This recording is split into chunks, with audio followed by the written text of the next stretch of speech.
Oi, tudo bem? Nós somos acadêmicos de técnico de enfermagem, Janisvaldo e Regina, do Instituto IBED.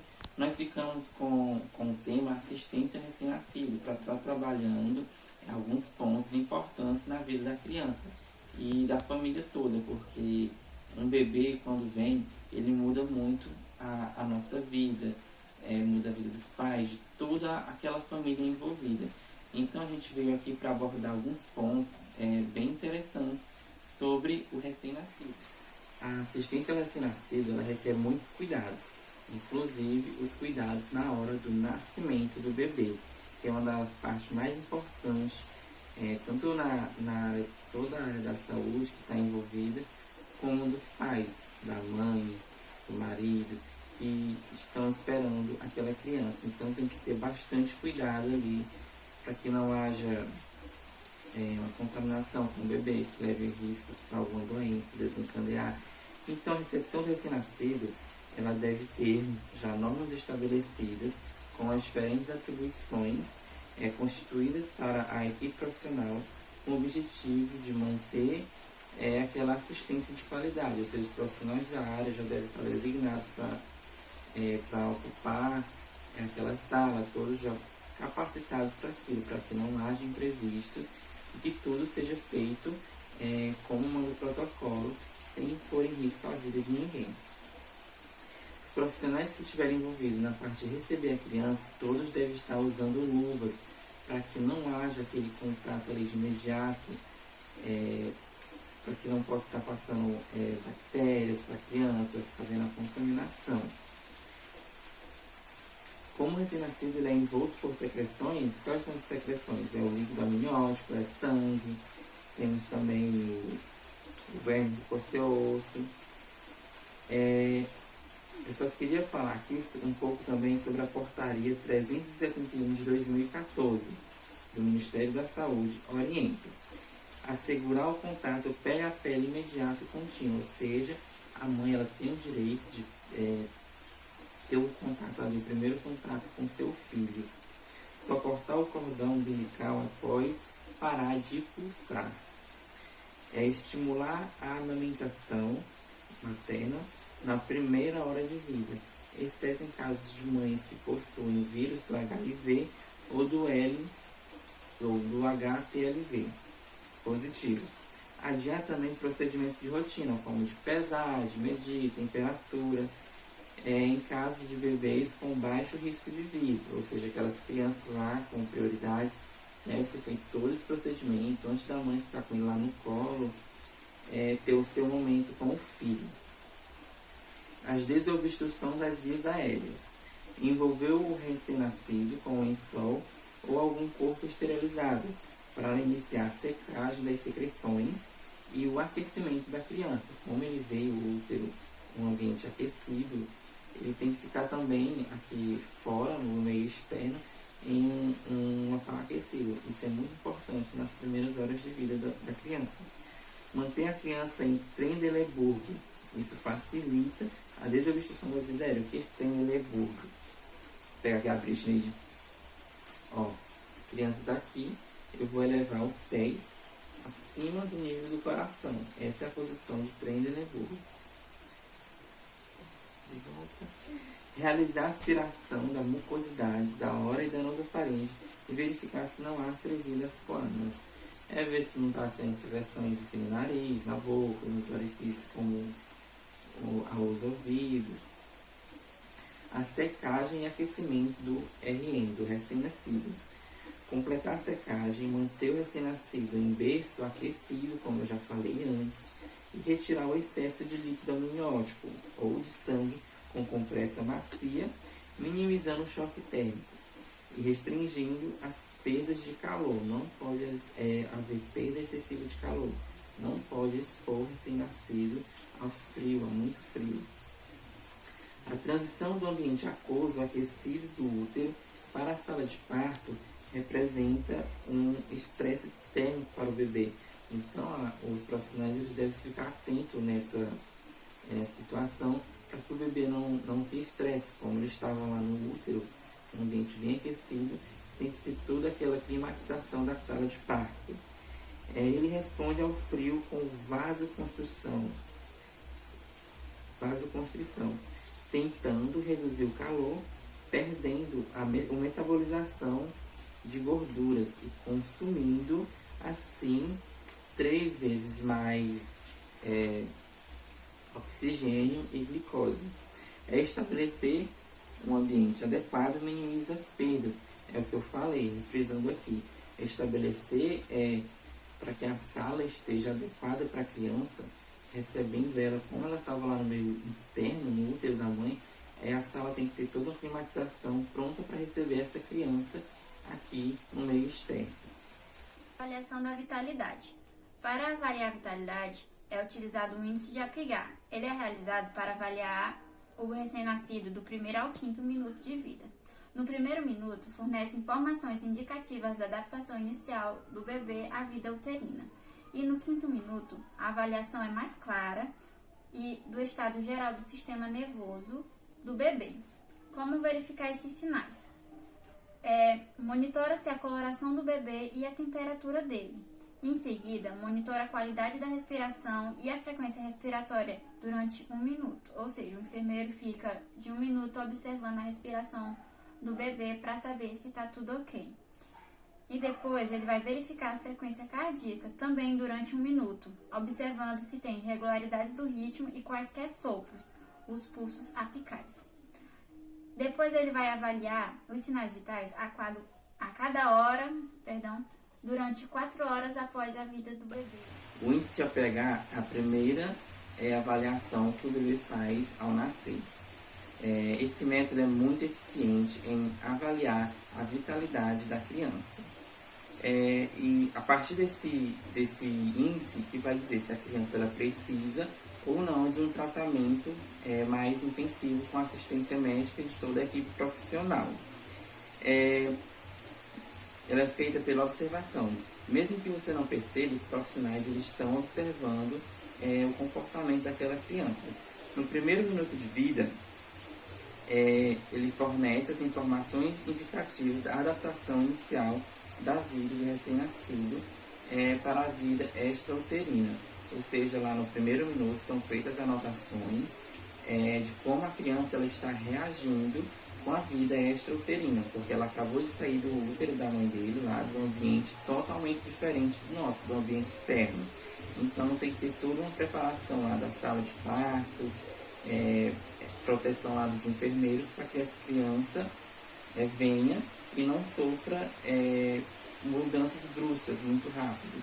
Então ele precisa dessa adaptação, por isso que é feita no 1º minuto e a segunda ela é feita no 5º minuto de vida, que já é avaliado lá a parte do sistema nervoso do bebê, do SNC, que já é 5 minutos depois que ele já veio para o mundo externo, para a vida extrauterina, fora do útero da sua mãe, e já está bem adaptado, não está bem adaptado, mas já está mais adapto à sua nova vida. Como, por exemplo, a primeira nota ela pode ser 8, a segunda 9. Geralmente, a segunda nota ela já é bem maior do que a primeira, como é o caso que eu falei. Como o bebê já está bem adapto ao novo mundo, a segunda nota ela tende a ser mais alta que a primeira, porque na primeira ele acabou de sair do útero da sua mãe. Avaliado 5 principais fatores. Avaliado o batimento cardíaco, a respiração, a força ou tônus muscular, reflexo e a coloração da pele. Cada item ele recebe uma nota que pode variar de 1 até 2 no máximo. Como, por exemplo, a cor da pele. Se ela for uma cor cianótica, ela vai receber 2. Se já for uma cor que estiver apresentando equimose, vai ser 0. A média geral ela fica entre 8 e 10. Quando o valor for entre 5 e 7, o bebê ele precisa de uma assistência médica, que é para fazer alguma reanimação ou fornecer oxigênio para a criança. Se for igual a 4 ou menor que esse valor, o bebê ele já vai precisar de um tratamento mais intensivo com a equipe médica e toda a assistência de profissionais da saúde. Mas geralmente a criança ela se adapta muito rápido ao novo mundo. Idade gestacional. A idade gestacional e os parâmetros de crescimento ajudam a identificar os riscos de patologia neonatal. A idade gestacional é a principal determinante da maturidade do órgão. A idade gestacional é definida pela diferença entre 14 dias da concepção e o dia do parto. Com base na idade gestacional, classifica-se o neonato como prematuro se ele nascer com menos de 14 semanas, ele vai ser pré-tardio se ele tiver de 34 a 37 semanas, a termo precoce se ele tiver de 37 a 38 semanas, a termo completo se ele nascer entre 39 e 40 semanas, a termo tardio se ele tiver por volta de 41 semanas, o pós-termo se ele tiver mais de 42 semanas. A gente vai falar agora sobre o exame físico do recém-nascido. Só queria deixar bem claro que quem faz esse exame é o médico ou enfermeiro, mas nós profissionais como técnicos na área da saúde, da enfermagem, a gente precisa estar por dentro desse assunto. Período neonatal. Bom, a gente tem que entender também que o período neonatal ele é compreendido entre os 0 a 28 dias do nascimento da criança. Isso segundo a Organização Mundial da Saúde. A gente, para fazer o exame físico, a gente vai ter que escolher. Eu vou pegar aqui de novo a Britney para me demonstrar para vocês. A gente pode fazer encéfalo-podal ou encéfalo-caudal. Isso vai de cada um, como ele vai avaliar a criança. Mas o ideal é que comece da cabeça para os pés. O primeiro a ser avaliado é a cor da pele. Se ela está no tom rosa, que é o esperado para a criança que ela esteja, ou se ela está com a pele icterícia. Mas, na verdade, o que é essa pele icterícia? Icterícia do recém-nascido. Ela acomete mais de 50% dos bebês e apresenta como principais características o amarelamento da pele, a parte branca do olho também fica amarelada e a parte de dentro da boca também fica com aspecto amarelado. São 4 tipos de icterícia. Tem a icterícia fisiológica, a icterícia patológica, a icterícia do leite materno e a icterícia na amamentação. Eu vou falar um pouco sobre uma delas, que é a icterícia fisiológica. Ela é um tipo que surge de 48 a 72 horas após o nascimento do bebê. Ela dura em média 7 dias e, de uma maneira geral, ela é benigna e irreversível.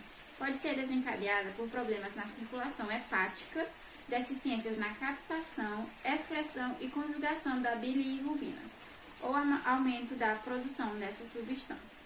O tratamento da icterícia é baseado normalmente na fototerapia, em que se expõe a pele do bebê a uma luz fluorescente. A luz permite que haja uma maior excreção da bilirrubina, uma vez que transforma essa substância na sua forma solúvel, chamada de lumirrubina. A sequência a ser avaliado é a fontanela. Eu vou pegar aqui de novo, minha criança. Nós temos a fontanela anterior, aqui que também é conhecida de fragmática, e nós temos a fontanela posterior, região occipital. Geralmente a fragmática ela deve ser observada até o 18º primeiro mês de vida da criança. E a fragmática e a occipital, na verdade, até o 2º mês. Na verdade, essa fontanela nada mais é porque toda criança, quando a gente vai pegar, ela tem uma abertura aqui, que o crânio ainda não está totalmente formado. E a gente vai vendo que vai subindo. Primeiro vai 3 dedos, depois 2 dedos, depois 1 dedo, até fechar. Caso não haja o fechamento dessa fontanela, é preciso um acompanhamento médico para ver uma investigação, para avaliar o que é que está acontecendo com essa criança. Então, precisa todo de um acompanhamento médico e de uma equipe profissional competente para diagnosticar essa criança e procurar um tratamento para ela. Bom, fontanela ela pode ser também escovada. Agitar as pernas dessa menina aqui. Ela pode ser escovada. Apresenta também a desidratação quando ela é escovada. Escovada assim.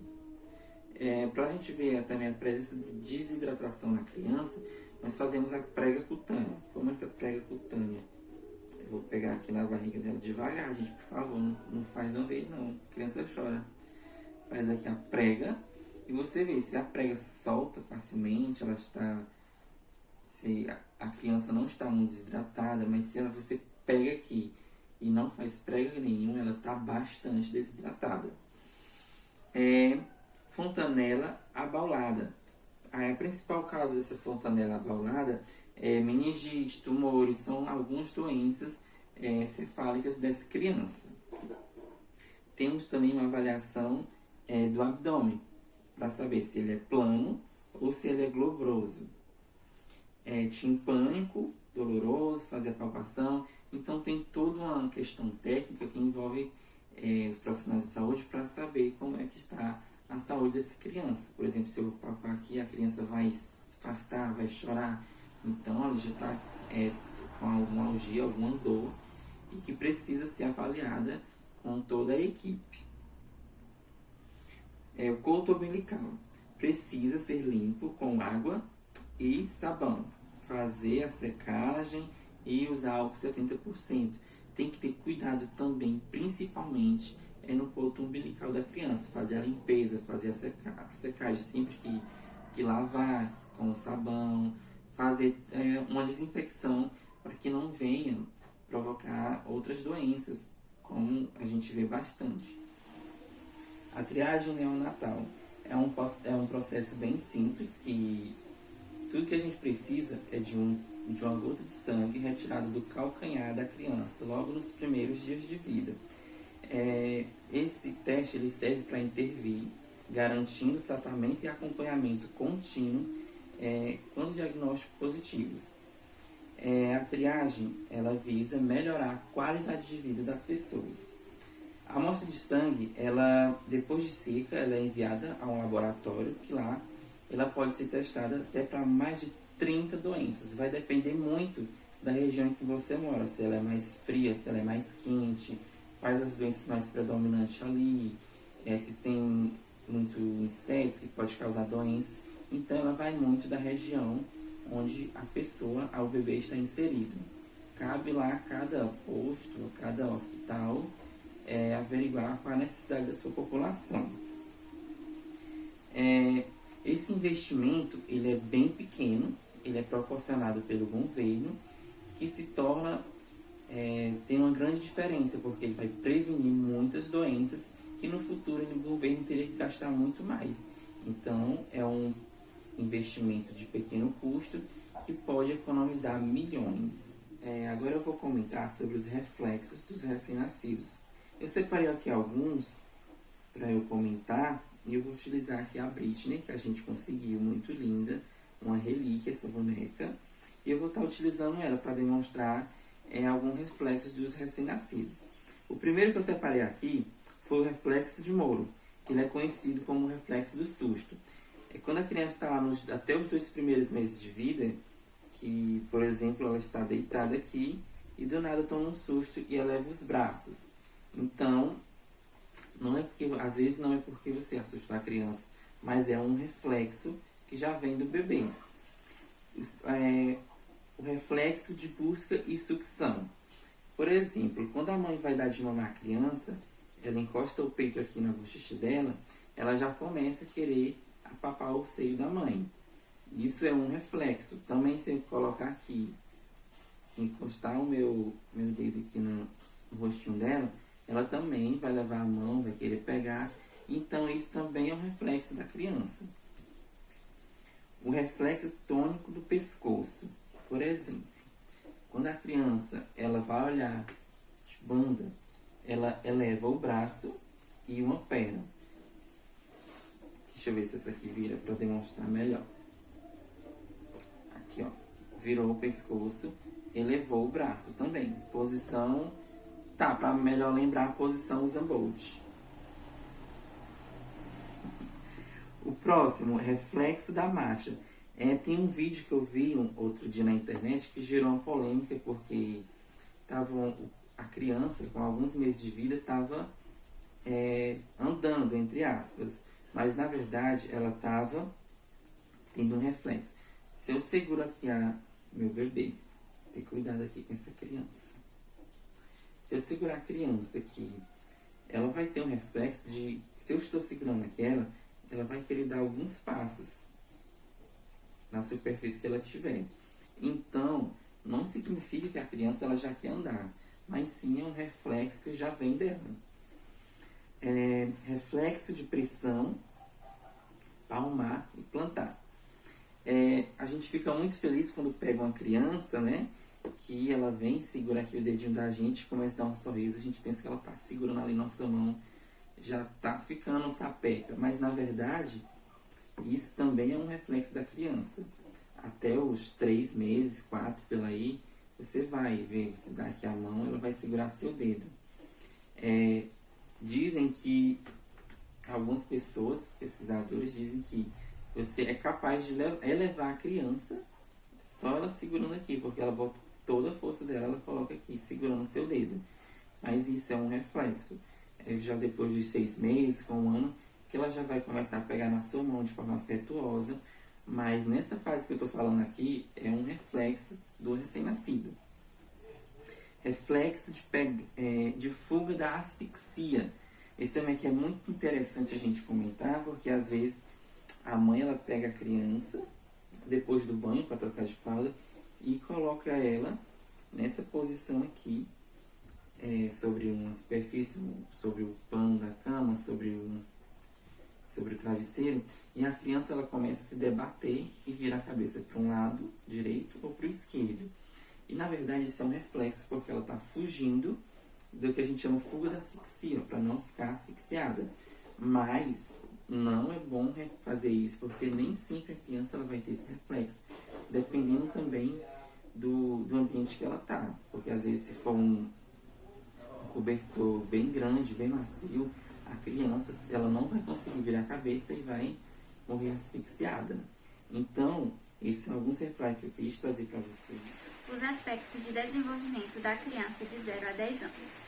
A criança atravessa cada estágio de desenvolvimento segundo uma sequência regular, ou seja, os estágios de desenvolvimento são sequenciais e a aquisição de uma nova competência mais complexa implica na assimilação de experiências anteriores. À medida em que a criança cresce, desenvolve-se de acordo com o meio em que ela vive e por meio dos estímulos que ele recebe. Se ele vê uma pessoa fazendo uma coisa, ele vai tentar copiar. E o desenvolvimento dele ocorre da seguinte maneira. Entre o primeiro e o segundo mês, o bebê tem a melhor percepção do rosto, medida baseada entre a distância dele e do seio da sua mãe. Tem o predomínio do tônus flexor, assimetria postural e preensão reflexa. Entre o segundo e o terceiro mês, ele já tem um sorrisozinho social, que é aquele sorrisinho que todo mundo fica impressionado e tal. Entre o segundo e o quarto mês também, ele começa a ficar de bruços, levanta a cabeça e os ombros. Isso é o início também da ampliação do campo de visão. Tipo, o bebê vê um objeto, ele já começa a seguir esse objeto com os seus olhos. Entre o quarto e o quinto mês, ele tem preensão voluntária das mãos, vira a cabeça em direção à voz ou som que está escutando e adquire uma certa noção de profundidade. Em torno dos 6 meses, ele inicia a noção de permanência do objeto. A partir dos 7 meses, ele já pode se sentar sem apoio. Entre o 6º e o 9º mês, ele já arrasta ou até mesmo engatinha. Entre o 9º mês e 1 ano, ele já engatinha ou anda sem apoio. Ele pode também até ficar em pé sem estar apoiado. Nessa fase, as mães piram. Por volta de 1 ano a 1 ano a 6 meses, ele possui a acuidade visual de um adulto e anda sozinho. De 1 ano a 6 meses a 2 anos, ele já começa a correr e a subir pequenos degraus. De 2 anos a 3 anos, ele já começa a dizer seu próprio nome, nomeia objetos como seu e reconhece-se no espelho e começa a brincar de faz de conta. Nessa fase de 2 a 3 anos também é o momento que as mães começam a incentivar os bebês a saírem da fralda e usarem piniquinhos. É bom até mesmo antes também. ir tirando a fralda, deixar só para dormir, até mesmo para ela economizar um pouquinho de dinheiro, porque fralda é cara. Entre 3 e 4 anos, a criança já começa a se vestir sozinha. E entre 4 e 5 anos, ele já conta ou inventa pequenas histórias. Esse comportamento é predominante e egocêntrico. A partir dos 6 anos, ele já começa a pensar em lógica. Embora seja predominante e concreto, desenvolve boa memória e a linguagem é uma imagem de si próprio que afeta a sua autoestima. Os amigos já assumem uma importância fundamental e ele começa a compreender a constância de gênero. A segregação de gênero é muito frequente nessa idade. É aquele negócio de menino não brinca com menina não brinca com menino e tal. Dos 7 anos aos 9 anos, ele já começa a desenvolver uma noção de autovalor, integrando a sua autopercepção, fechando algumas ideias sobre quem ela é e como ela deve ser. A influência dos pares aumenta, enquanto as dos pais diminuem. A partir dos 10 anos, já ocorre aquela mudança relacionada à puberdade, tipo do crescimento, aparecimento de pelos. Normalmente as meninas são com 11 anos, 12, e os meninos já com 13 ou mais.